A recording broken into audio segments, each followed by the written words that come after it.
Board सतगुरु रामपाल जी परमेश्वर जी की जय हो। आप सभी भाई बहनों को मुझ पवन दास की तरफ से प्यार भरा नमस्कार, राम राम, सत साहिब। भाई और बहनों, आज का हमारा आध्यात्मिक विषय बहुत ही ज़्यादा गहन है, महत्वपूर्ण है। और इस आध्यात्मिक विषय को यहाँ का कोई धार्मिक नेता, राजनीतिक नेता, यहाँ तक कि ब्रह्मा विष्णु महेश भी उस समय तक नहीं समझ पाएगा जब तक उनके पिछले भक्ति संस्कार मजबूत नहीं होंगे। ब्रह्मा विष्णु महेश की तो छोड़ दीजिए, स्वयं सतगुरु रामपाल जी का खुद का परिवार और उस परिवार के पीछे आंखों पर अज्ञानता की काली पट्टी बांधकर गांधारी की तरह भूमिका कर रही 90% संगत को भी संत रामपाल जी की वास्तविक स्थिति का ज्ञान नहीं है कि संत रामपाल जी स्वयं धरती पर 8 सितंबर 1951 से प्रकट पूर्ण परमात्मा हैं या फिर किसी और परमात्मा के द्वारा भेजे गए उनके दास हैं। तो आज के विषय को थोड़ा ध्यान से सुनने की आवश्यकता है। मैं स्वयं भी परमपिता परमेश्वर सतगुरु रामपाल जी भगवान से अरदास करूंगा, विनती करूंगा कि परमेश्वर आप हमें अपना आशीर्वाद प्रदान करें ताकि आपके द्वारा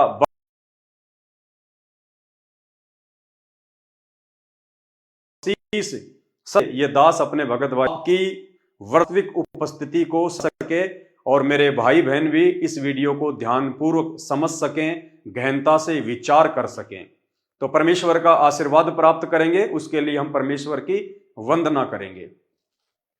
परम पिता परमात्मा, सारी सृष्टि के रचनहार, कुल मालिक, असंख्य ब्रह्मांडों के स्वामी, जगत गुरु, तीनों लोकों में प्रवेश करके सबका पालन पोषण करने वाले राजाधिराज, आत्माधार, नाथों के नाथ, देवों के देव महादेव, सर्वेश्वर महेश्वर, मृत्युंजय, अजरो अमर, आदि अनादि, सनातनी प्रभु, जगत पिता जगदीश्वर, श्री श्री 1008 की उपाधि के वास्तविक अधिकारी, अकाल मूरत, शब्द स्वरूपी राम, वासुदेव, सर्वगतम ब्रह्म, परम पूज्य, प्रथम पूज्य, परम संत, परम पुरुष, परम धनी, परम दयालु, सत्य कबीर, हक्का कबीर, अल्लाहु अकबर, अल्लाहु कबीर, अल्लाह ताला, जगत के तारणहार, जगत के मुक्तिदाता, जगत के जगन्नाथ, हारे का सहारा, हिंदुओं का राम भगवान प्रभु, मुसलमानों के अल्लाह, ईसाइयों के मसीह, सिखों के वाहे गुरु, लीलाधर, जगत के जीवन दाता, संत शिरोमणि सतगुरु रामपाल जी परमेश्वर जी के चरण कमल में लाइव वीडियो देख रहे हम सभी भाई बहनों का अनंत कोटि दंडवत प्रणाम। भाई और बहनों, आज का वीडियो जिन जिन पुण्यात्माओं ने ध्यान पूर्वक देख लिया और यदि इस वीडियो को समझ लिया तो निश्चित तौर पे आप जी को अपने गुरुदेव भगवान संत रामपाल जी की वास्तविक परमात्मा वाली स्थिति का ज्ञान हो जाएगा, बोध हो जाएगा।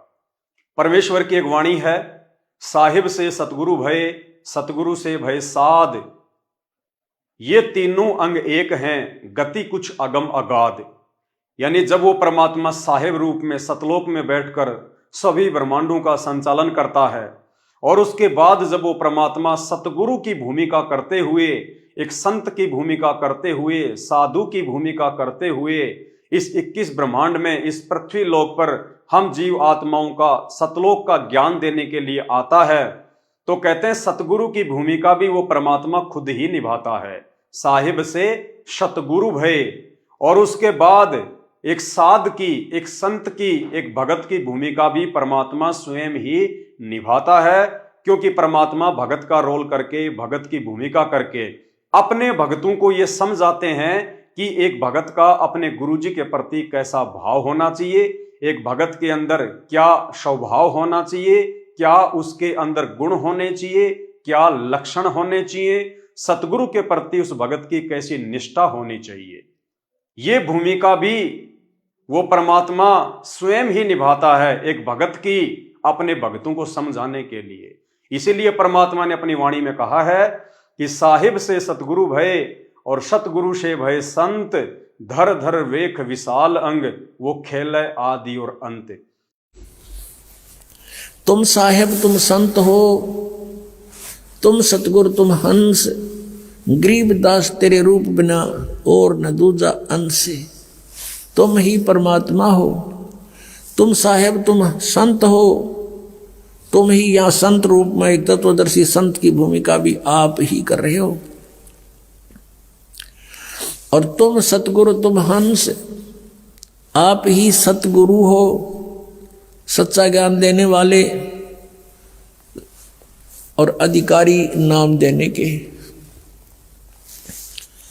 और तुम ही हंस हो, हंस अर्थात जो एक भक्त के अंदर जो गुण होने चाहिए वो भी कहते हैं हे परमात्मा आप में ही विद्यमान है, और आपके बिना, आपकी शक्ति के बिना या और न दूजा अंश, आपकी शक्ति से ही सब ब्रह्मांड चल रहे हैं, आपकी शक्ति से सब प्राणों में ये शक्ति है चलने और बोलने की।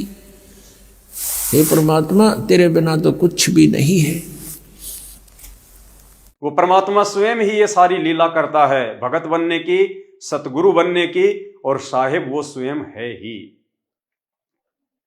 तो भाई और बहनों, परमपिता परमेश्वर कबीर साहिब आज से लगभग 650 वर्ष पहले जब कलयुग की प्रथम पीढ़ी में काशी में आए थे, उस समय परमेश्वर ने अपने प्रिय भगत धर्मदास जी के माध्यम से कबीर सागर लिखवाया था।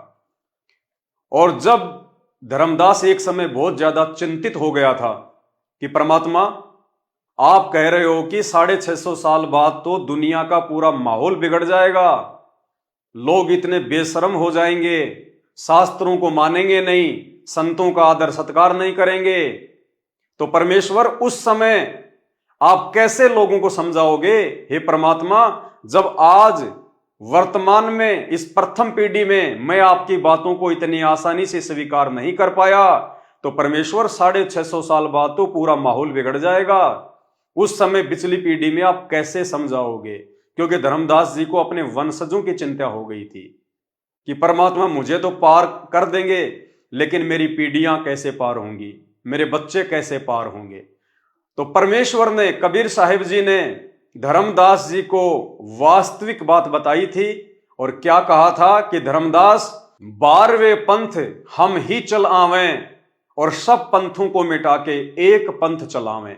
12वां पंथ जो कि गरीबदास जी महाराज जी के द्वारा चलाया जाएगा, उस 12वें पंथ गरीबदासीय पंथ में धर्मदास आगे चलकर मैं कबीर ही जाऊंगा और सब पंथों को मिटा के अपना ज्ञान दे के मैं अपना यथार्थ 13वां सत्य कबीर पंथ चलाऊंगा। और फिर परमात्मा ने अपने एक सत्संग में बताया कि धर्मदास के विश्वास को दृढ़ करते हुए और आज वर्तमान में हम सभी आत्माओं को वास्तविकता से परिचित करवाने के लिए परमेश्वर ने कहा था कि धर्मदास मैं तुझे सच्ची बात बताता हूं। धर्मदास से परमात्मा ने कहा कि 12वें पंथ में आगे चलकर मैं स्वयं ही जाऊंगा। और फिर गुरुदेव ने उस सत्संग में कहा कि धर्मदास को तो परमात्मा ने वास्तविकता बता दी कि 12वें पंथ में मैं कबीर स्वयं ही जाऊंगा, मेरा कोई दास नहीं जाएगा, मेरा कोई अंश वंश नहीं जाएगा, मेरा कोई प्रतिनिधि नहीं जाएगा, मैं किसी आत्मा को खड़ा नहीं करूंगा, बल्कि मैं कबीर स्वयं ही 12वें पंथ में जाऊंगा। 12वें पंथ हम ही चल आवें, सब पंथों को मिटा के एक पंथ चलावें।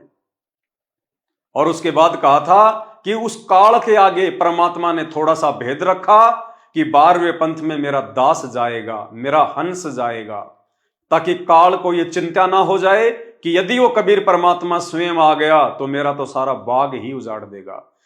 तो उस 12वें पंथ में मैं आऊंगा स्वयं, और फिर सभी पंथों को खत्म करके एक पंथ बनाऊंगा और सारी सृष्टि मेरा ही नाम लेगी। तेरे 42 वंश क्या सारी सृष्टि न पार करूंगा धर्मदास, इन 42 की तो चिंता छोड़ तू। तब उसका दिल डटा था और काल के सामने परमात्मा ने थोड़ा सा भेद रखा कि मैं अपना अंश भेजूंगा।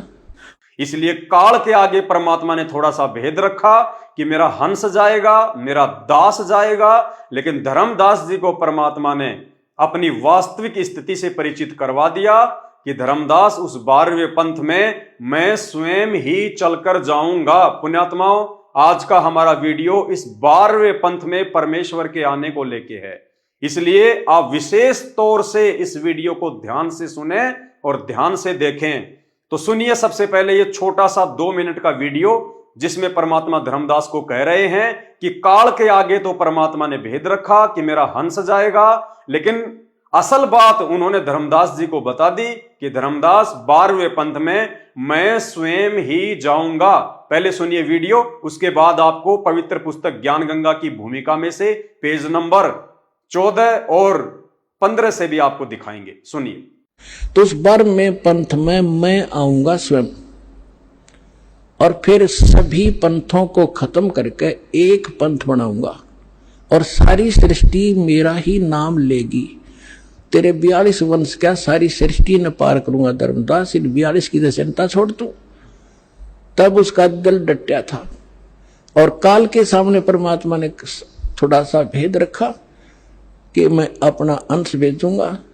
तो भाई और बहनों, आपने सुना कैसे परमात्मा ने 12वें पंथ में अपने आने के विषय में धर्मदास जी को सच्ची बात बता दी थी। और कबीर सागर में भी परमात्मा ने यही लिखवाया, अगर परमेश्वर को अपने किसी दास को भेजना होता आज वर्तमान में स्वयं ना आकर, तो परमात्मा कबीर सागर में कभी भी ये वाणी नहीं लिखवाते कि 12वें पंथ हम ही चल आवें, सब पंथों को मिटाकर एक पंथ चलावें। अब आपको और ज्यादा विश्वास दिलाने के लिए, दृढ़ करने के लिए कि 12वें पंथ में कबीर साहिब जी ने संत रामपाल जी के रूप में अपने किसी दास को भेजा है, प्रतिनिधि को भेजा है, या वो कबीर परमात्मा स्वयं ही चलकर संत रामपाल जी के रूप में 8 सितंबर 1951 से आए हुए हैं। तो भाई और बहनों, आपके सामने ये पवित्र पुस्तक ज्ञान गंगा है। यही पुस्तक जो आप मेरे हाथ में देख रहे हैं, ज्ञान गंगा, संत रामपाल जी के कर कमलों के द्वारा लिखित है। इस पुस्तक की भूमिका में पेज नंबर 14 और 15 पे परमेश्वर ने असुर निकंदन रमैणी की एक वाणी को समझाते हुए ये क्लियर कर दिया, साफ कर दिया कि गरीबदास जी के 12वें पंथ में कौन आएगा, स्वयं कबीर परमात्मा आएंगे या कबीर परमात्मा अपने किसी दास को भेजेंगे। भाई और बहनों, जिन जिन मेरे भगत भाई बहनों ने इस कंसेप्ट को समझ लिया, और यह कंसेप्ट इतना गहरा है, इस कंसेप्ट को यहां का कोई वैज्ञानिक नहीं समझ सकता, यहां का कोई नेता नहीं समझ सकता, यहां के ब्रह्मा विष्णु महेश नहीं समझ सकते। इस कंसेप्ट को केवल वही विशेष आत्माएं समझ पाएंगी जो विशेष आत्माएं इस कबीर परमात्मा सतगुरु रामपाल जी भगवान की युगों युगों से भक्ति करती आ रही हैं। तो देखिए परमात्मा ने क्या समझाया। संत गरीबदास जी ने अपनी अमृतवाणी असुर निकंदन रमैणी में कहा है, क्या कहा है? सतगुरु दिल्ली मंडल आईसी, सूती धरणी सूम जगाईसी। संत गरीबदास जी महाराज गांव छुडानी, जिला जज्जर, हरियाणा, लगभग 350 वर्ष पहले धरती पे प्रकट हुए थे, जिन्होंने ग्रंथ साहिब नाम से एक अनमोल सदग्रंथ साहिब की रचना की। वो गरीबदास जी क्या कह रहे हैं सतगुरु के विषय में, वर्तमान में उस कबीर परमात्मा के धरती पर प्रकट होने के विषय में, 12वें पंथ में आने के विषय में। सतगुरु दिल्ली मंडल आईसी, कौन से सतगुरु दिल्ली मंडल में आएंगे, कौन से सतगुरु गांव धनाना, जिला सोनीपत, हरियाणा में आएंगे? सतगुरु दिल्ली मंडल आईसी, सूती धरणी सूम जगाईसी। आगे उसका भावार्थ किया है। भावार्थ है कि संत गरीबदास जी के सतगुरु पूज्य कबीर साहिब जी थे। पुराना रोहतक, जिला सोनीपत, रोहतक तथा झज्जर को मिलाकर एक जिला रोहतक था, दिल्ली मंडल में लगता था। यह किसी राजा के अधीन नहीं था, अंग्रेजों के शासन काल में दिल्ली के अधीन था। संत गरीबदास जी ने स्पष्ट किया है कि सतगुरु, कौन सतगुरु? जो गरीबदास जी को मिले थे। कौन? कबीर परमेश्वर, बाकायदा नाम लिखा हुआ है। सतगुरु परमेश्वर कबीर जी दिल्ली मंडल में आएंगे, भक्तिहीन प्राणियों को जगाएंगे, सत्य भक्ति कराएंगे। अब कैसे वो परमात्मा 12वें पंथ में आएंगे देखिएगा। परमेश्वर कबीर जी ने कहा था कि, यानी गरीबदास जी कह रहे हैं कि मुझे जो सतगुरु मिले थे सतलोक से आके जिंदा महात्मा के रूप में, वो कबीर परमात्मा, उस कबीर परमात्मा ने गरीबदास जी से क्या कहा था? परमेश्वर कबीर जी ने कहा था कि जिस समय कलयुग 5500 वर्ष बीत चुका होगा, मैं गरीबदास वाले 12वें पंथ में आगे स्वयं आऊंगा। उस कबीर परमात्मा ने क्या कहा गरीबदास जी को कि 12वें पंथ में आगे चलकर मैं स्वयं ही आऊंगा, मैं कबीर स्वयं ही आऊंगा। मेरा कोई दास नहीं जाएगा, मेरा कोई भगत नहीं जाएगा, मेरा कोई प्रतिनिधि नहीं जाएगा, मैं स्वयं आऊंगा। संत गरीबदास जी द्वारा मेरी यानी कबीर परमेश्वर की महिमा की वाणी प्रकट होगी तथा गरीबदास वाले 12वें पंथ तक के साधक मुझे आधार बनाकर वाणी को समझने की कोशिश करेंगे, परंतु वाणी को न समझकर सतनाम तथा सारनाम से वंचित रहने के कारण असंख्य जन्म तक सत्य लोक प्राप्ति नहीं कर सकते। फिर क्या होगा? उसी 12वें पंथ गरीबदास जी वाले पंथ में कौन आएगा? मैं परमेश्वर कबीर जी स्वयं ही चलकर आऊंगा।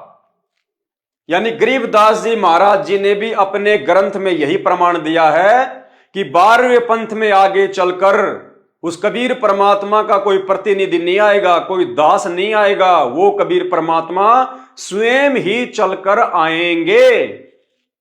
और धर्मदास जी के माध्यम से परमात्मा ने कबीर सागर में भी यही लिखवाया कि 12वें पंथ हम ही चल आवें, सब पंथों को मिटा के एक ही पंथ चलावें। मैं परमेश्वर कबीर जी स्वयं ही चलकर आऊंगा। तब संत गरीबदास जी द्वारा प्रकट की गई वाणी को मैं कबीर परमेश्वर जन्म लेकर नहीं प्रकट होकर समझाऊंगा।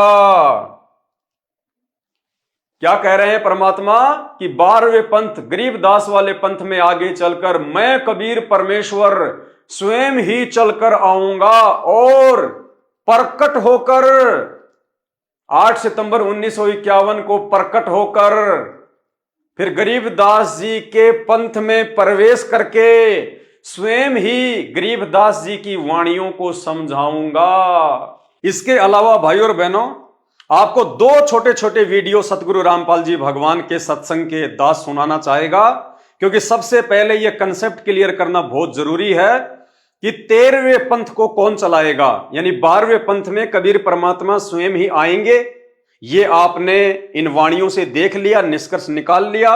अब 12वें पंथ में आने के बाद में 13वें पंथ को कौन चलाएगा, 13वां वंश कौन होगा, तो उसके लिए आप जी सतगुरु रामपाल जी भगवान का एक छोटा सा 2 मिनट का सत्संग का वीडियो सुनिए, जिसमें सतगुरु रामपाल जी परमेश्वर कह रहे हैं कि उस 13वें पंथ को चलाने वाला ये समझ लेना समर्थ सत्य कबीर ही होगा। कबीर जी का दास नहीं होगा, कबीर जी का कोई प्रतिनिधि नहीं होगा, कबीर जी के द्वारा भेजा गया कोई हंस नहीं होगा।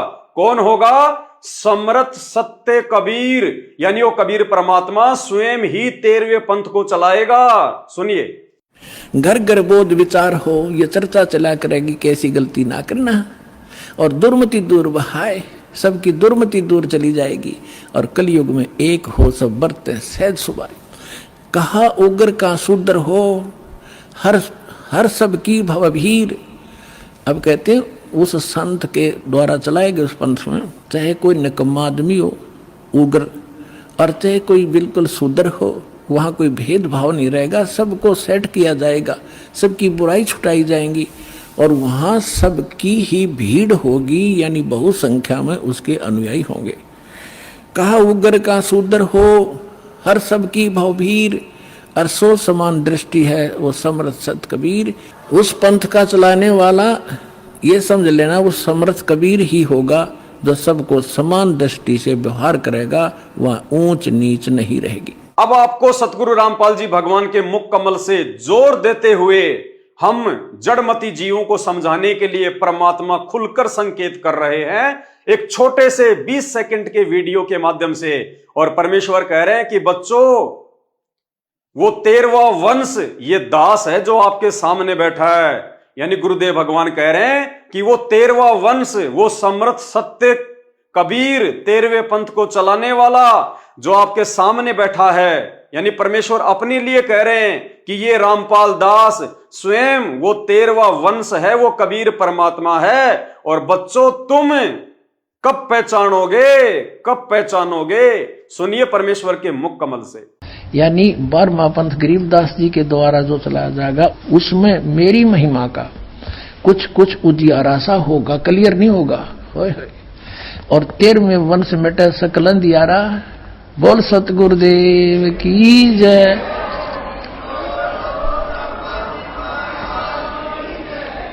ये 13वां वंश ये दास है जो आपके सामने बैठा है। भाई बच्चों आप कद पहचानोगे। भाई और बहनों, अब आगे का जो वीडियो है, इस वीडियो को आपने विशेष तौर से सुनना और देखना है। मुख्य जो कंसेप्ट है 12वें और 13वें पंथ का, उस कबीर परमेश्वर के स्वयं आने का, यह अब आपको समझाया जाएगा। और यह यदि आपने समझ लिया तो समझो आपने परमात्मा समझ लिया, आपने संत रामपाल जी भगवान की वर्तमान में वास्तविक स्थिति को समझ लिया। तो वाणियां आपने पढ़ी कि 12वें पंथ हम ही चलावें, सब पंथों को मिटा के एक पंथ चलावें। और आदरणीय गरीबदास जी महाराज जी की वाणियां भी आपने पढ़ी कि सतगुरु दिल्ली मंडल आईसी, सूती धरनी सुम जगाईसी। यानी गरीबदास के 12वें पंथ में आगे चलकर मैं कबीर परमेश्वर स्वयं ही प्रकट होकर वाणियों को समझाऊंगा।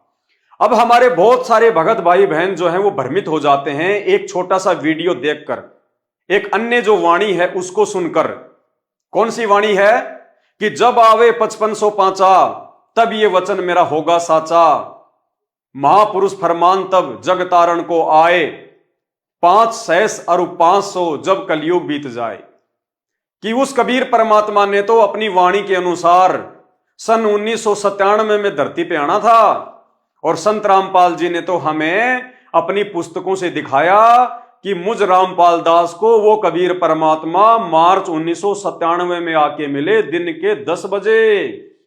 तो भाई संत रामपाल जी परमात्मा नहीं हो सकते। ये संत रामपाल जी के खुद के परिवार और उस परिवार के पीछे अंधी होके चल रही 90% संगत के विचार हैं कि संत रामपाल जी परमात्मा नहीं हो सकते। संत रामपाल जी ने तो 8 सितंबर 1951 को इंद्रो माई की कोख से जन्म लिया है। और कबीर भगवान तो संत रामपाल जी को 1997 में आके मिले थे। और 1997 में संत रामपाल जी की आत्मा को सतलोक भेज दिया। और 1997 से संत रामपाल जी के रूप में उनके शरीर में कबीर परमात्मा स्वयं लीला कर रहे हैं। तो भाई और बहनों, ये तर्क सही नहीं है। इस तर्क को समझाने के लिए अब आपको समझना पड़ेगा, उन वाणियों को आधार बनाना पड़ेगा जो 12वें पंथ में कबीर परमात्मा ने स्वयं आने के विषय में बोली है। और 1997 वाली वाणी का क्या रहस्य है वो भी सतगुरुदेव भगवान के आशीर्वाद से आपको समझाएंगे। देखिए वाणी क्या है? 12वें पंथ हम ही चलावें, सब पंथों को मिटा के एक पंथ चलावें। भाई और बहनों, 12वें पंथ की समाप्ति कब हुई? सबसे पहले हमने यह समझना है कि आदरणीय गरीबदास जी महाराज जी का जो 12वां पंथ है वो कब समाप्त हुआ। क्योंकि कबीर परमात्मा ने तो 12वें पंथ में आना था। तो 12वें पंथ की समाप्ति हुई कब और कब वो कबीर परमात्मा 12वें पंथ में आया? भाई जब उन्होंने कहा है कि मैं 12वें पंथ में आऊंगा तो हमें यह भी तो मालूम होना चाहिए कि 12वें पंथ में कबीर परमात्मा जी कब आए, कौन से दिन आए। तो देखिए 12वें पंथ की समाप्ति, 12वें पंथ की समाप्ति 2 प्रकार से होती है। सबसे पहली 1994 में, क्योंकि 1993 में 12वें पंथ के अंतिम गुरु आदरणीय रामदेवानंद जी महाराज ने सतगुरु रामपाल जी को लीलामय तरीके से सत्संग करने के आदेश दे दिए थे 1993 में। और 1994 में संत रामपाल जी को नाम दीक्षा देने का उन्होंने गुरु परंपरा के तहत आदेश दे दिया था। तो जिस दिन जो गुरु अपने शिष्य को आदेश दे देता है नामदान देने का और सत्संग करने का, उसी दिन से उस पहले वाले गुरु का उस पंथ से किसी प्रकार का कोई संपर्क नहीं रह जाता है। तो 12वें पंथ की सबसे पहली समाप्ति हम मान के चलते हैं 1993 और 1994 से, क्योंकि 1993 को हमारे दादा गुरुदेव ने संत रामपाल जी को सत्संग करने का आदेश दिया और 1994 में नाम दान करने का आदेश दिया। तो जब सत्संग ही संत रामपाल जी करेंगे, नामदान भी संत रामपाल जी देंगे, तो भैया राम देवानंद जी का क्या रोल रह गया? उनका कोई रोल नहीं है, उनकी कोई भूमिका नहीं रही, वो समाप्त, यानी 12वां पंथ समाप्त।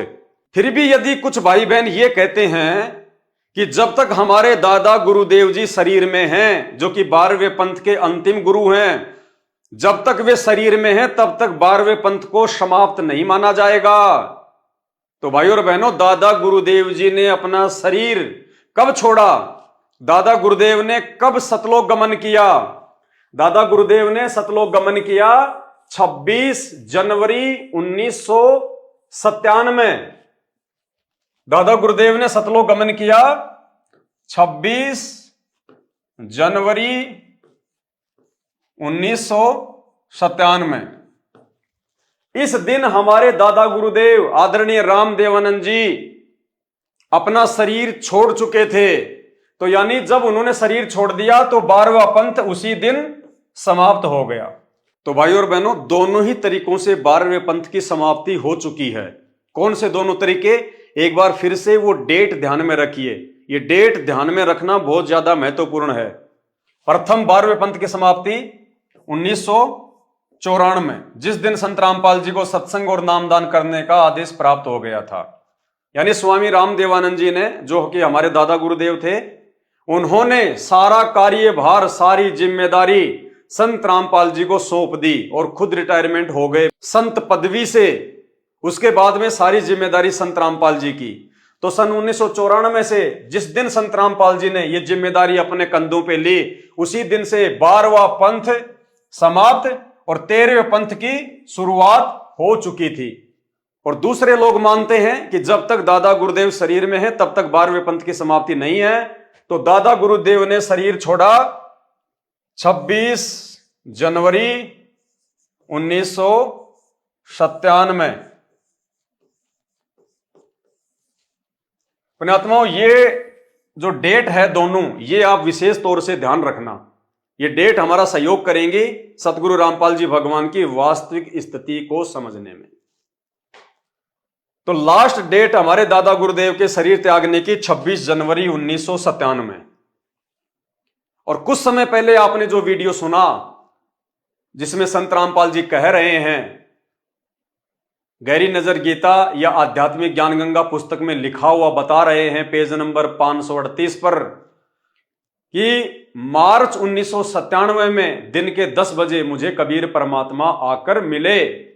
अब देखिएगा सन 1997 के लिए कैसे आपको यकीन होगा, देखना।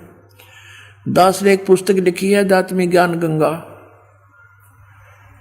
और जो आपके कर कमलों में है, इसमें एक लेख है 538 पृष्ठ पे, यथार्थ कबीर पंथ परिचय नामक एक विषय है। और इसमें यहाँ लिखा है, मुझ दास यानी रामपाल दास को परमेश्वर कबीर साहिब जी संवत 2054 फाल्गुन मास शुक्ल पक्ष एकम मार्च 1997 को दिन के 10 बजे मिले थे तथा सार शब्द की वास्तविकता और संगत को दान करने का सही समय संकेत देकर अंतर्ध्यान हो गए थे। और इसको यानी मुझे परमात्मा मिले थे, इसको अगले आदेश तक रहस्य युक्त रखने का आदेश दिया था। कब मिले? मार्च 1997 में। एक बार आप ये वीडियो फिर से सुन लीजिए ताकि आपको डेट का ध्यान पड़ जाए कि मार्च 1997 में मिले थे या कब मिले थे। सुनिए। मुझ दास यानी रामपाल दास को परमेश्वर कबीर साहिब जी संवत 2054 फाल्गुन मास शुक्ल पक्ष एकम मार्च 1997 को दिन के 10 बजे मिले थे तथा सार शब्द की वास्तविकता और संगत को दान करने का सही समय संकेत देकर अंतर्ध्यान हो गए थे और इसको यानी मुझे परमात्मा मिले थे इसको अगले आदेश तक रहस्य युक्त रखने का आदेश दिया था। तो वीडियो सुनने के बाद आपको ये कन्फर्म हो गया होगा कि संत रामपाल जी के अनुसार उनको कबीर परमात्मा मार्च 1997 में दिन के 10 बजे सतलोक से आकर मिले। अब हम चलते हैं हमारे मुख्य पॉइंट पर, जो समझने की बात है, जो पूरा मामला हल कर देगा। कौन सी वाणी? 12वें पंथ हम ही चलावें, सब पंथों को मिला के एक पंथ चलावें। तो भाई और बहनों, अब हमने समझना यह है कि कबीर परमात्मा 12वें पंथ में कौन से दिन आए, कौन से दिन वो 12वें पंथ में वो प्रकट हुए, जो उन्होंने गरीबदास जी की वाणी में भी कहा है कि 12वें पंथ में आगे चल के मैं कबीर परमेश्वर स्वयं ही प्रकट होऊंगा, गरीबदास जी की वाणियों को समझाऊंगा।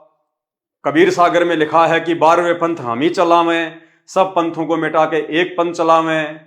तो भाई और बहनों, 12वें पंथ की तो समाप्ति या तो 1994 में या फिर 1997 में हो चुकी है।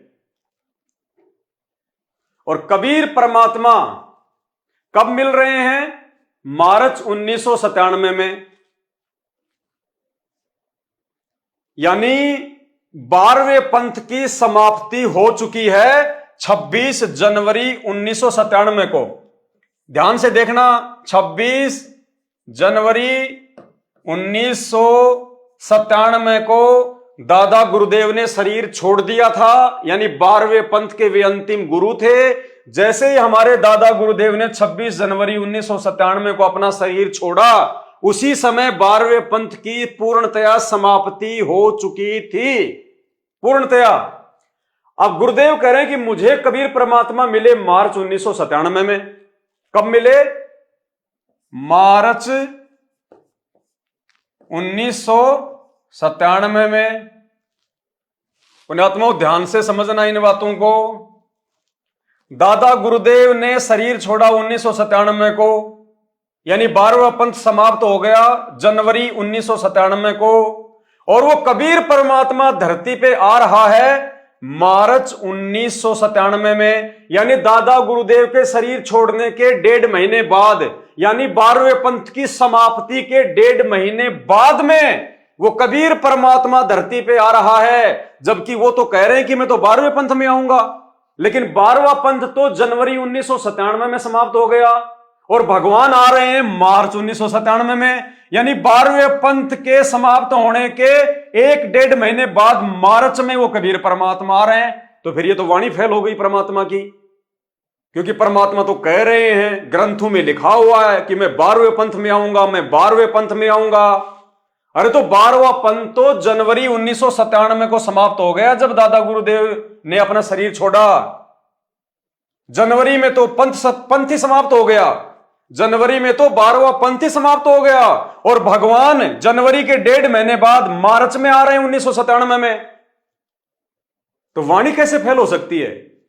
क्या परमात्मा भूल गए थे? क्या परमात्मा भुलक्कड़ है? ये कंसेप्ट पुण्यात्माओं ध्यान से समझ लेना।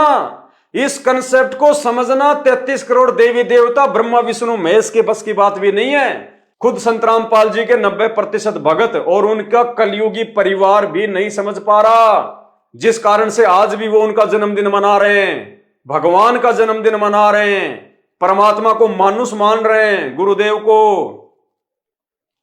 तो क्या कहा परमात्मा ने? अनेकों जगह लिखवाया कि 12वें पंथ में हम ही चलावें। तो 12वां पंथ आपने देख लिया, 12वां पंथ समाप्त हो गया जनवरी 1997 को, और भगवान आ रहे हैं मार्च 1997 में। जबकि भगवान ने तो 12वें पंथ में आना था, फिर भगवान तो 12वें पंथ की समाप्ति के 1.5 महीने बाद मार्च में आ रहे हैं, क्योंकि गुरुदेव ने कहा ना कि मुझे कबीर परमात्मा मार्च 1997 में आके मिले। तो गुरुदेव भी तो झूठ नहीं बोल रहे। क्या डेट बताई गुरुदेव ने? मार्च 1997। और आदरणीय रामानंद जी ने 12वें पंथ के अंतिम गुरु ने अपना शरीर छोड़ा जनवरी 1997 में। तो भगवान तो 12वें पंथ की समाप्ति के 1.5 महीने बाद मार्च में आ रहा है और वाणी में लिखवा दिया कि मैं तो 12वें पंथ में आऊंगा। तो भाई वाणी फैल तो नहीं हो गई? नहीं, वाणी फैल नहीं हो सकती परमात्मा की, ये अमर वाणी है। फैल हो गए वो लोग जो इन वाणियों को समझ नहीं पाए। अब देखिए कैसे वो कबीर परमात्मा 12वें पंथ में ही आया था, लेकिन नादान उसे समझ नहीं पाए और समझ नहीं पा रहे। कैसे? ध्यान से समझिए पुण्यात्माओं। परमेश्वर कहते हैं 12वें पंथ हम ही चलावे, सब पंथों को मिटा के एक पंथ चलावे।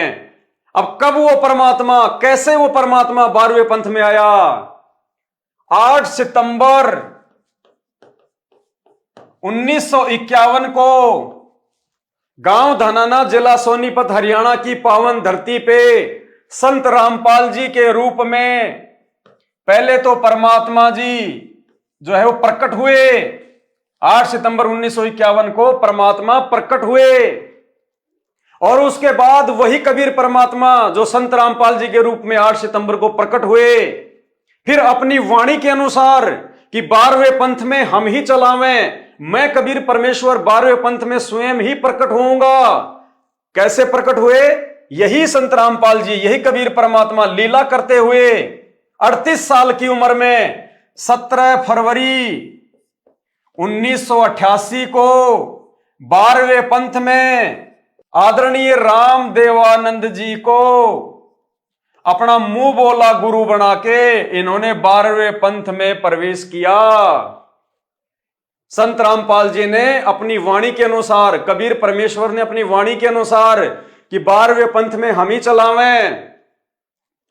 तो यदि हम कबीर भगवान डाडी मूछ वाले को मानते हैं तो डाडी मूछ वाला तो भैया मार्च 1997 में आया था और 12वां पंथ समाप्त हो गया जनवरी 1997 में। वो डाडी मूछ वाले भगवान तो जिनके विषय में संत रामपाल जी कह रहे हैं कि मुझे कबीर परमात्मा आके मिले, तो वो परमात्मा तो 12वें पंथ की समाप्ति के 1.5 महीने बाद मार्च के महीने में आ रहे हैं। तो फिर कौन सा परमात्मा था जो 12वें पंथ में आया अपनी वाणी के अनुसार? क्योंकि वाणी तो फैल नहीं हो सकती। तो ये सतगुरु रामपाल जी भगवान 8 सितंबर 1951 को प्रकट होके और फिर 17 फरवरी 1988 को इन्होंने आदरणीय राम देवानंद जी को अपना मुंह बोला गुरु बनाया और 12वें पंथ में उनसे लीलामय तरीके से नाम दीक्षा लेके प्रकट हुए।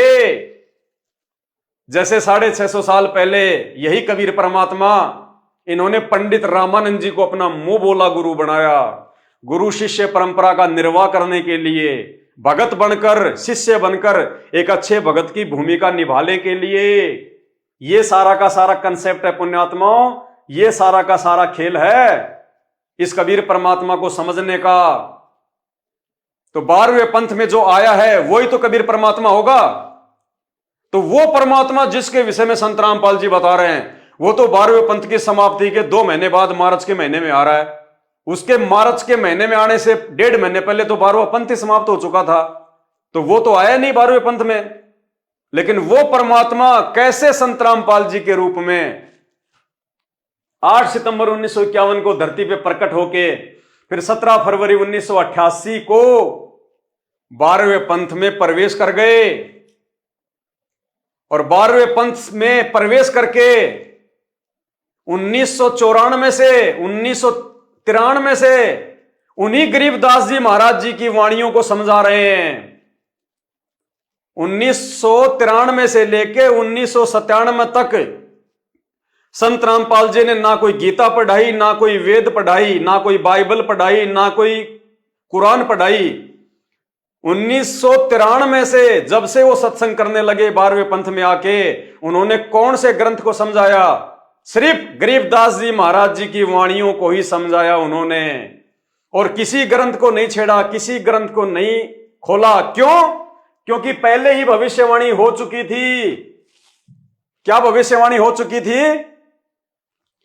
उसी 12वें पंथ गरीबदास जी वाले पंथ में मैं कबीर परमेश्वर ही स्वयं चलकर आऊंगा, तब संत गरीबदास जी द्वारा प्रकट की गई वाणी को, यानी जो ग्रंथ साहिब है जिसका पाठ किया जाता है, गरीबदास जी द्वारा प्रकट की गई वाणी को मैं कबीर परमेश्वर प्रकट होकर समझाऊंगा। इस वाणी के अनुसार परमात्मा ने और किसी शास्त्र को हाथ नहीं लगाया। 12वें पंथ में प्रकट होकर उन्होंने गरीबदास जी की वाणियों का ही खुलासा किया। तो असली कबीर परमात्मा धरती पे कौन है? जिसको अनजाने में संत रामपाल जी का कलयुगी परिवार और उस परिवार के पीछे अंधी होके चल रही 90% संगत भगवान मानती है। दाढ़ी मूछ वाली फोटो को, कबीर जी की फोटो को, इस दाढ़ी मूछ वाली फोटो को। तो भाई ये दाढ़ी मूछ वाला तो 1997 में आके मिला संत रामपाल जी को, और मिला उला भी कुछ नहीं। संत रामपाल जी स्वयं कबीर परमात्मा है। इस भगवान को आके और कौन सा भगवान मिलेगा? अरे हमारे गुरुदेव भगवान की एक ही खासियत है, जिस खासियत के चलते दुनिया के सारे नकली संत उनसे भय खाते हैं, उनसे डरते हैं आध्यात्मिक ज्ञान चर्चा करने के नाम पर। और वो क्या खासियत है? संत रामपाल जी जो भी बात बोलते हैं उसके 10 एविडेंस देते हैं, उसके प्रमाण देते हैं। तो यदि संत रामपाल जी कह रहे हैं कि मार्च 1997 में मुझे कबीर परमात्मा दिन के 10 बजे मिले, तो इसका कोई प्रमाण है इसका कोई प्रमाण? उस समय तो सीसीटीवी कैमरे भी लगे हुए थे, उस समय कोई भगत भी तो नहीं था आसपास में।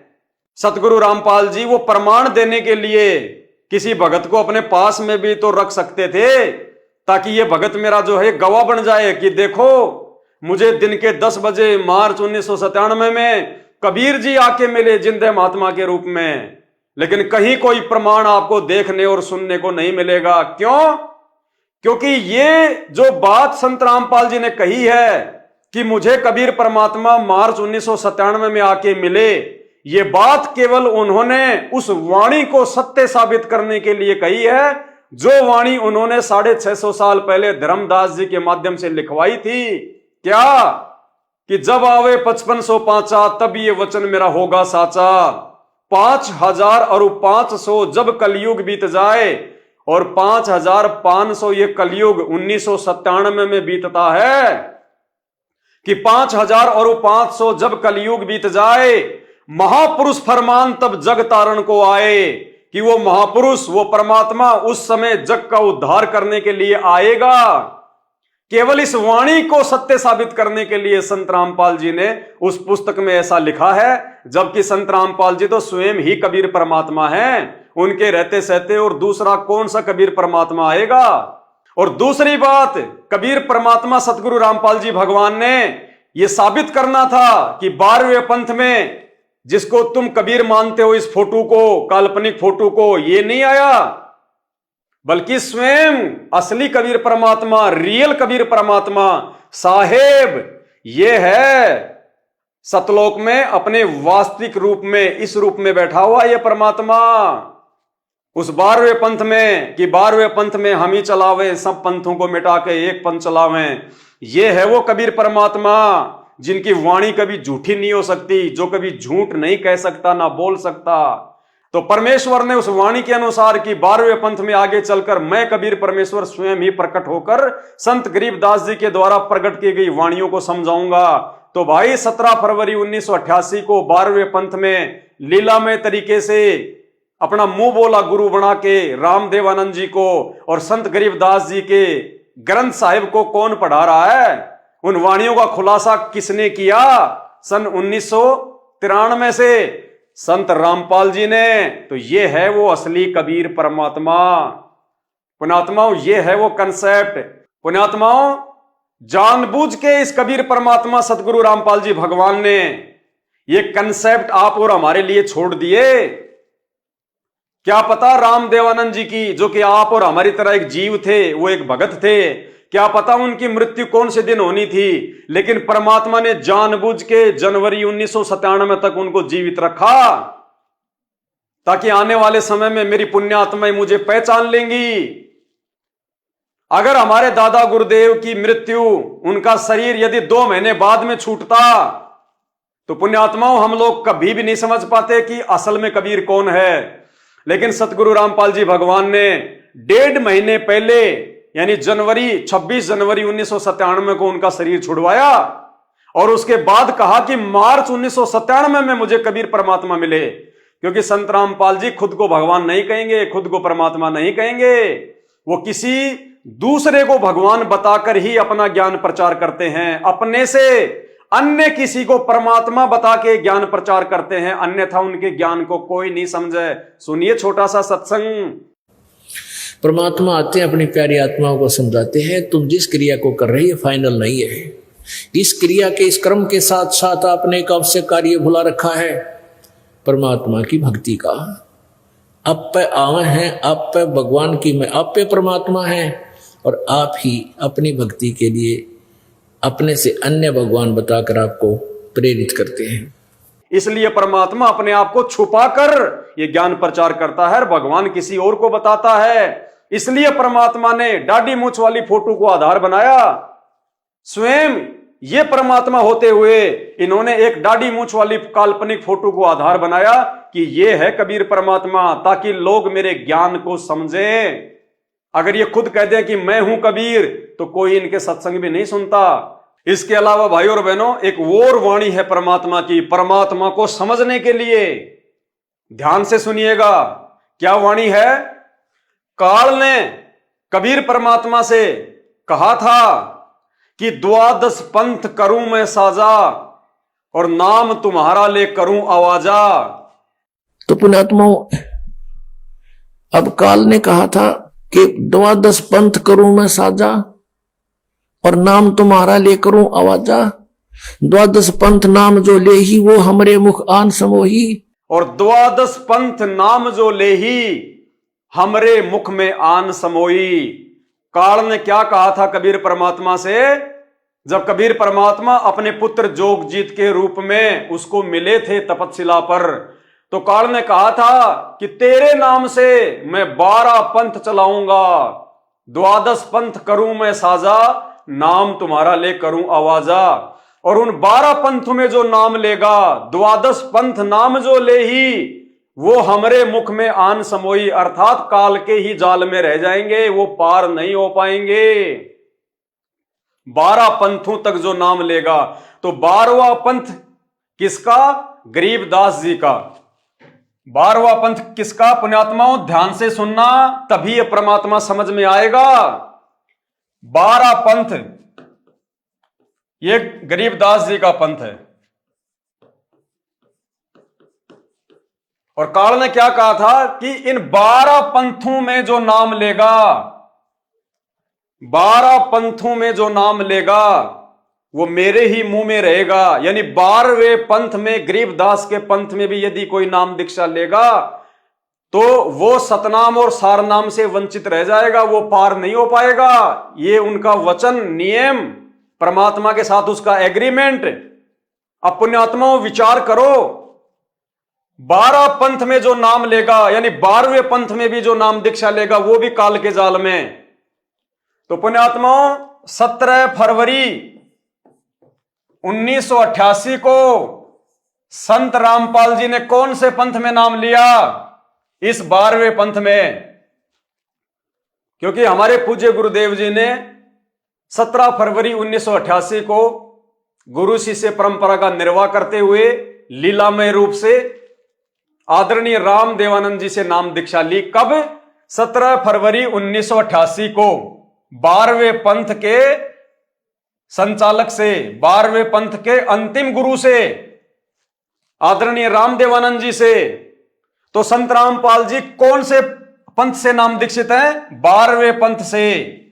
और 12वें पंथ के बारे में काल क्या कह रहा है कि 12 पंथ नाम जो ले ही वो तो मेरे मुख में आन समोई।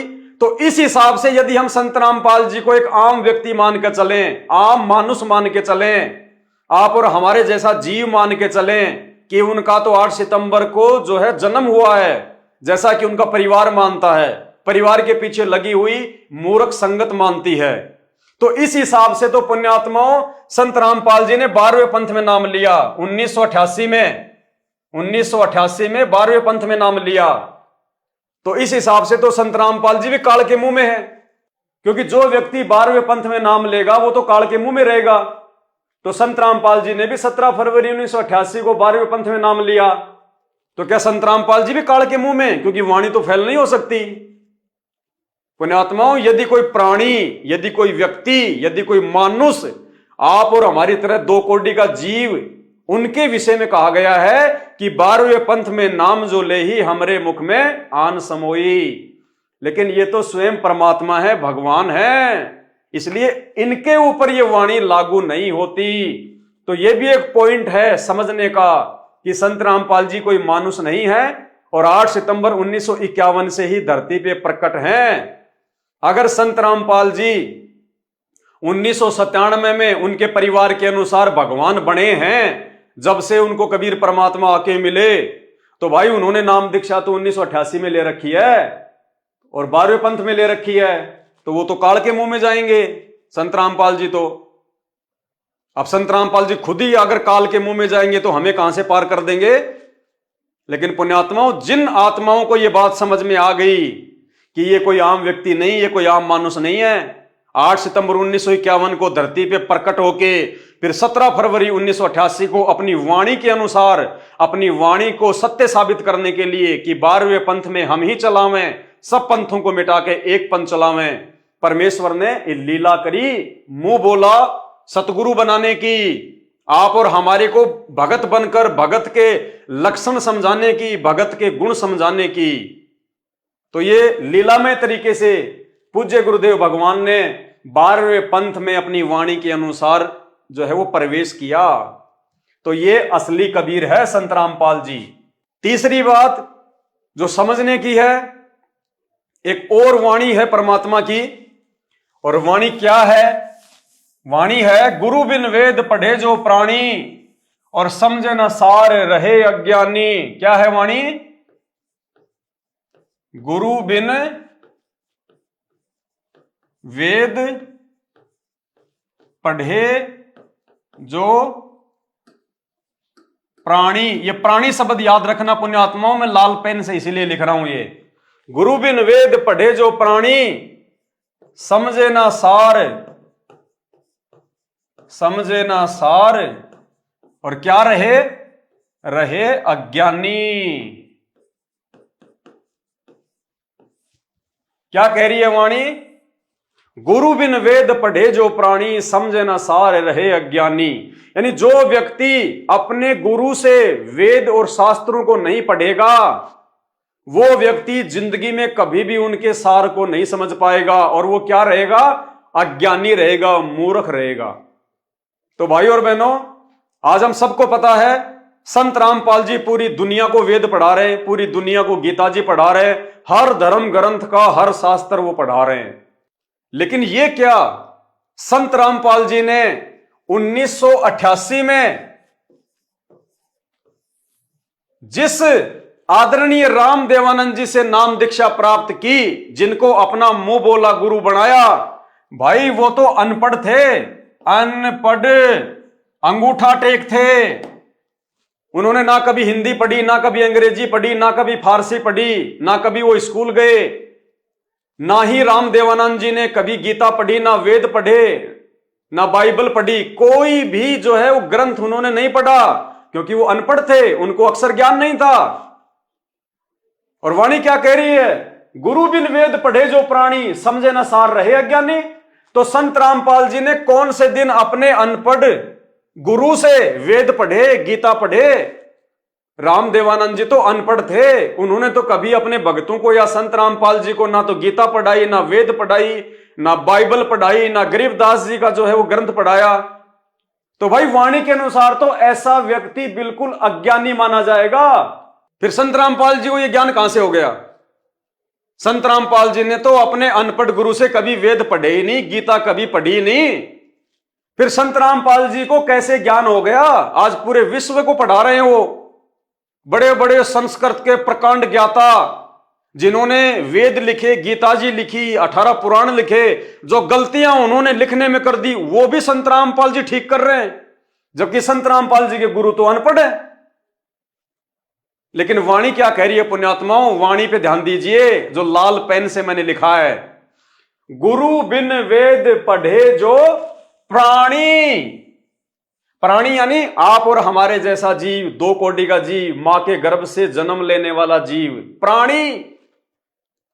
अगर कोई प्राणी, अगर कोई सामान्य जीव, अगर कोई मानुष, यदि कोई इस 21 ब्रह्मांड में जन्म लेके पैदा हुआ कोई व्यक्ति यदि बिना गुरु के इन शास्त्रों को पढ़ेगा, जैसे ये नकली पंडित, नकली गुरु, नकली शंकराचार्य, ये आज तक शास्त्रों को नहीं समझ पाए, शास्त्रों के सार को नहीं समझ पाए, तो ये वाणी कह रही है कि गुरु बिन वेद पढ़े जो प्राणी। यदि कोई सामान्य व्यक्ति, मां के गर्भ से जन्म लेके पैदा हुआ व्यक्ति, 21 ब्रह्मांड का जन्म और मृत्यु वाला प्राणी, यदि बिना गुरु के वेद और शास्त्र पढ़ेगा तो वो सार को नहीं समझ पाएगा, भगवान पे लागू नहीं है। वाणी ये नहीं कह रही कि वो परमात्मा, वो कबीर साहिब, संत रामपाल जी का रूप बना के एक आम व्यक्ति की लीला करते हुए यदि किसी अनपढ़ व्यक्ति के शिष्य कहलाएंगे तो वो वेद शास्त्र नहीं समझ पाएंगे। नहीं, परमात्मा पे लागू नहीं है। परमात्मा को आवश्यकता नहीं है किसी गुरु से वेद पढ़ने की। हम संत रामपाल जी को जगत गुरु कहते हैं। जगत गुरु वो होता है जो पूरे जगत को ज्ञान दे।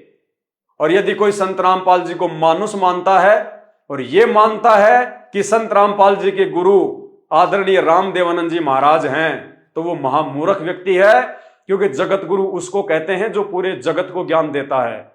अरे संत रामपाल जी फिर जगत गुरु कहां से हो गए? यदि आप लोगों के अनुसार उन्होंने किसी और से ज्ञान लेके फिर आगे ज्ञान देना शुरू किया, तो ऐसा व्यक्ति जगत गुरु नहीं हो सकता जो किसी और से ज्ञान लेके फिर ज्ञान का प्रचार करे। जगत गुरु उसको कहते हैं जो पूरे विश्व को ज्ञान दे, जिसके समान ज्ञान किसी को ना हो, जिसके समान ज्ञानी और कोई ना हो। हम सुबह सुबह नित्य नियम में अपने गुरुदेव भगवान की महिमा करते हुए अथ ब्रह्मवेदी में क्या पढ़ते हैं? ज्ञान सागर अति उजागर निर्विकार निरंजनम महाज्ञानी महाध्यानी सत्सुकृत दुग्भंजनम। यानी हमारे गुरुदेव के समान कोई महाध्यानी नहीं, कोई ब्रह्म ज्ञानी नहीं और कोई महाज्ञानी नहीं। तो भाई और बहनों, वाणी के अनुसार यदि कोई प्राणी, यदि कोई मनुष्य, कोई आम व्यक्ति यदि बिना गुरु के या फिर किसी अनपढ़ गुरु के यदि वेद पढ़ेगा, गीता पढ़ेगा, तो वो सार को नहीं समझ पाएगा। और जब भूमिका एक व्यक्ति की खुद परमात्मा ही कर रहा है, भगत बनने की भूमिका खुद परमात्मा ही कर रहा है, तो उसका गुरु चाहे पढ़ा लिखा हो चाहे अनपढ़ हो, फिर कोई फर्क नहीं पड़ता, क्योंकि परमात्मा तो सर्वज्ञ होता है। उसको किसी गुरु से वेद पढ़ने की जरूरत नहीं, वो तो गुरुओं को वेद पढ़ाता है, पूरी दुनिया को वेद पढ़ाता है। तो इस वाणी के अनुसार भाई और बहनों, जो व्यक्ति संत रामपाल जी को आम व्यक्ति मानते हैं वो तो फेल हो जाएंगे, चक्कर में पड़ जाएंगे। और जो बुद्धिमान आत्माएं होंगी वो विचार करेंगी कि हमारे दादा गुरुदेव अनपढ़, अक्षर ज्ञान नहीं, हमारे दादा गुरुदेव ने कभी वेद नहीं पढ़े, कभी शास्त्र नहीं पढ़े, कभी गीता जी नहीं पढ़ी, और हमारे गुरुदेव ने मात्र 6 वर्षों में अनपढ़ गुरु की संगति करके और पूरी दुनिया को वेद पढ़ा दिए, सभी धर्मों के धर्मशास्त्र पढ़ा दिए। और यहां ही नहीं, एक छोटा सा सत्संग सुनिए गुरुदेव भगवान का, जिसमें पूज्य गुरुदेव कह रहे हैं कि कहीं आपको यह गलतफहमी हो कि भाई रामपाल को केवल हिंदू धर्म के ग्रंथों का ज्ञान है। नहीं, गुरुदेव कह रहे हैं पूरे विश्व में जितने भी धर्म ग्रंथ हैं उन सब का ज्ञान मुझ रामपाल दास को है, सबका ज्ञान।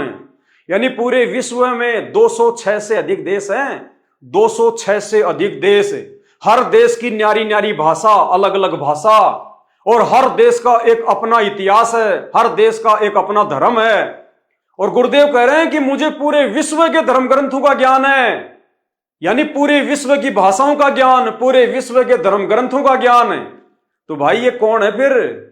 आम व्यक्ति है क्या? सामान्य व्यक्ति है क्या? ये स्वयं कबीर परमात्मा है। और कबीर परमात्मा पूरे विश्व की तो छोड़िए, देवी देवताओं से लेके पाताल लोक के प्राणियों तक की, समुद्र के प्राणियों तक की भी, जीव जंतु पशु पक्षी चारों खानियों के प्राणियों की परमात्मा भाषा जानता है। परमात्मा कहते हैं चीटी पायल बाजे पैर, साहिब सुनता है सब लहर। सुनिए सतगुरु रामपाल जी भगवान के मुख कमल से, जिसमें परमात्मा कह रहे हैं आप और हमें ये विश्वास दिलाने के लिए कि धरती पे हमारे पूज्य गुरुदेव के रूप में कोई सामान्य व्यक्ति, कोई सामान्य जीव नहीं है, कोई मानुष नहीं है, स्वयं कबीर परमात्मा 8 सितंबर से प्रकट है। और उनका जन्मदिन मनाकर, उनका अवतरण दिवस मनाकर हम उनको गालियां ना दे, क्योंकि जन्म उसका होता है जो मां से जन्म लेता है, जीव। और अपने गुरु को जीव कहना, अपने गुरु को मानुष कहना, परमात्मा कहते हैं गुरु मानुष कर जानते, वो नर कहिए अंध, ओ है दुखी संसार में, फिर आग गए यम के फंद। क्योंकि गीता का समझना कोई बालकों का खेल नहीं, परमात्मा बुद्धि दे अपने कृपा पात्र पे, तभी ये अनमोल ग्रंथ समझ में आते हैं। और टीचर उसी को कहते जो हमारे सिलेबस को ठीक से जाने। वो टीचर कहां, जब सिलेबस का ज्ञान नहीं अटपट सुना रहा है तो टीचर नहीं है। तो जितने भी आज तक धर्मगुरु किसी भी धर्म के हैं, उनको अपने सिलेबस का ज्ञान वर्तमान वालों को नहीं है। इस दास रामपाल दास के अतिरिक्त विश्व में नहीं है। ये कद्दे समझ माजियो था।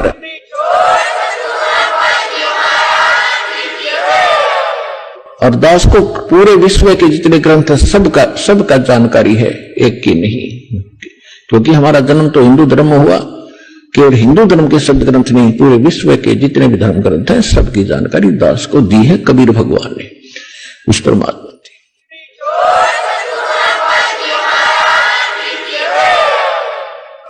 तो भाई और बहनों, अब हमारे को किसी प्रकार का कोई भी डाउट, कोई भी शंका नहीं रहनी चाहिए। इतने सारे, तो भाई और बहनों, अब हमारे को किसी भी प्रकार का डाउट, किसी भी प्रकार की कोई शंका नहीं रहनी चाहिए इतने सारे प्रमाण देखने के बाद। और जब हमें यह कन्फर्म हो जाएगा कि धरती पर 8 सितंबर 1951 से पूर्ण परमात्मा के रूप में सतगुरु रामपाल जी भगवान स्वयं प्रकट हैं, पुण्यात्माओं, यही हमारा विश्वास, यही हमारी दृढ़ता हमें सतलोक का रास्ता दिखाएगी। अन्यथा अपने गुरुदेव को मानुष समझने वाला और गुरुदेव भगवान के रहते सहते किसी और को भगवान मानकर पूजने वाला, जैसा कि 90% संगत और संत रामपाल जी का खुद का परिवार संत रामपाल जी के रहते सहते जून के महीने में इस दाढ़ी मूंछ वाली काल्पनिक फोटो को भगवान मानकर कबीर प्रकट दिवस मनाकर अपने भी कर्म फोड़ रहा है, संगत के भी कर्म फोड़वा रहा है। ये लोग लाख जन्म भी सतलोक का रास्ता नहीं देख पाएंगे यदि वर्तमान में ये लोग अपने गुरुदेव भगवान को भगवान ना मान के किसी और को भगवान मानकर पूजते पूजते ये मौका चूक गए। तो एक सत्संग सुनिए परमात्मा का 4 मिनट का, पूरा कंसेप्ट क्लियर कर दिया गुरुदेव ने कि जो व्यक्ति इस समय धरती पे रहते सहते अपने गुरुदेव के रहते सहते उनको भगवान ना मानकर यदि किसी और को भगवान मानेंगे, वो व्यक्ति लाख जन्म भी पार नहीं हो सकते। और गुरुदेव ने कहा इस सत्संग में कि पुण्यात्माओं, जब तुम त्रिकुटी पे जाओगे ये शरीर छोड़कर, तो मुझदास के रूप में तुम्हें कबीर परमात्मा मिलेगा। और उस समय तुम्हारे जो भी आचार विचार और व्यवहार मुझदास के प्रति होंगे वो परमात्मा के प्रति समझे जाएंगे। अतः तुम त्रिकुटी पे धोखा ना खा जाओ भगवान को पहचानने में।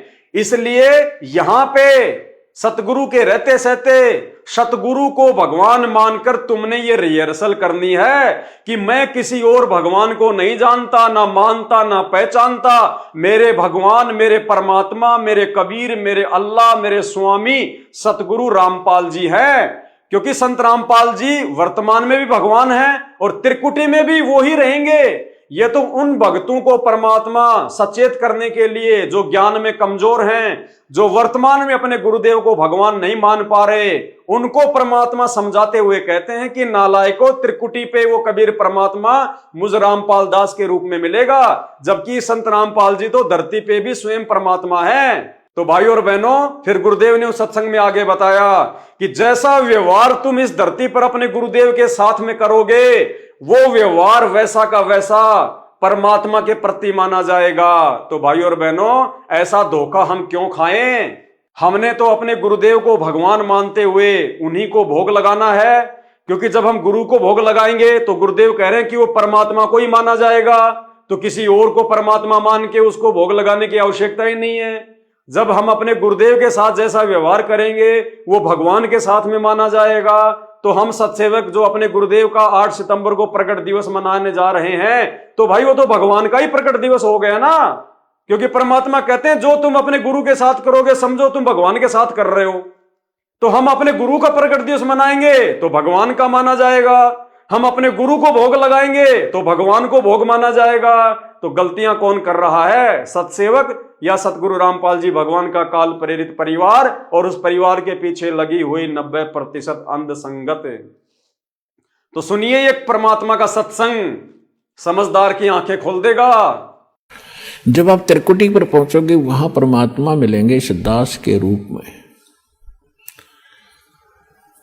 अब जैसे आप यहां गुरुजी के प्रति जैसा व्यवहार, जैसा विचार और जैसी श्रद्धा आपकी है, ये आपकी यहां रिहर्सल कराई जाती है कि गुरु मानुष कर जानते ते नर कहिए अंध, ओवे दुखी संसार में आग काल के फंदे।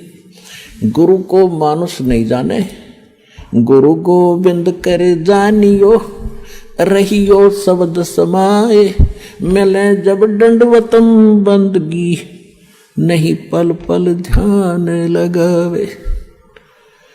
गुरु गोविंद दोनों खड़े काके लागू पाए, बलिहारी गुरु अपना जिन गोविंद दियो मिलाए।